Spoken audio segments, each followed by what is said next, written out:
The formula for a transit-oriented development is very simple.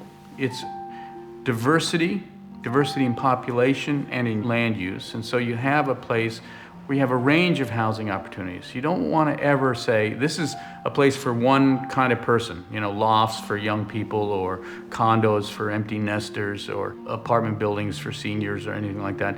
You want it to be a complete neighborhood. So you get a pretty broad range of household types and ages and incomes. And then it has to be mixed with local destinations, local stores, cafes, shops, civic places, parks, schools. So diversity of population and of land use. Now that's not enough. I can show you places in the suburbs that are actually diverse. There's an office park on one corner, a shopping mall on another, and a condo on the third, and a subdivision on the fourth. And there's no walkability. It's all divided by these huge, massive arterials with giant pedestrian unfriendly crossings.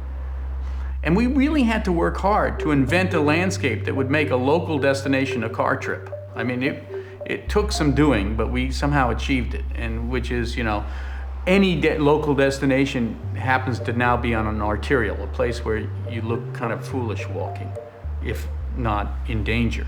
So the next fundamental part of a TOD is this idea of the human scale, of bringing the pedestrian back into the picture and creating streets that are pedestrian and bike friendly as well as auto friendly. And it's quite a tricky job.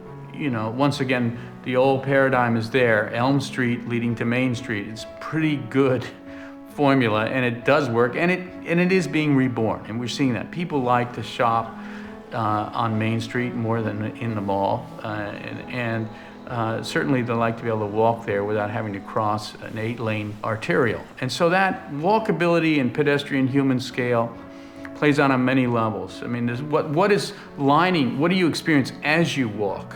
Is it a series of garage doors, or is it a series of front porches?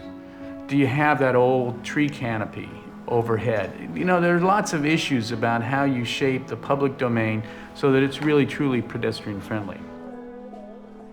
And so I think those are the two fundamental design criteria of what makes a good TOD.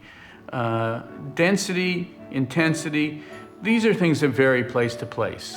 As our population matures and as the economy shifts, I think we're going to see more and more density. People are going to understand that living in a townhouse that's truly in a town, as opposed to floating off in the middle of nowhere, makes a lot of sense for a lot of people. And so, when you have so little that's of value in the public domain, no wonder people want large yards to escape into. But if you no longer have to escape the public world, you perhaps don't need quite as big a private domain.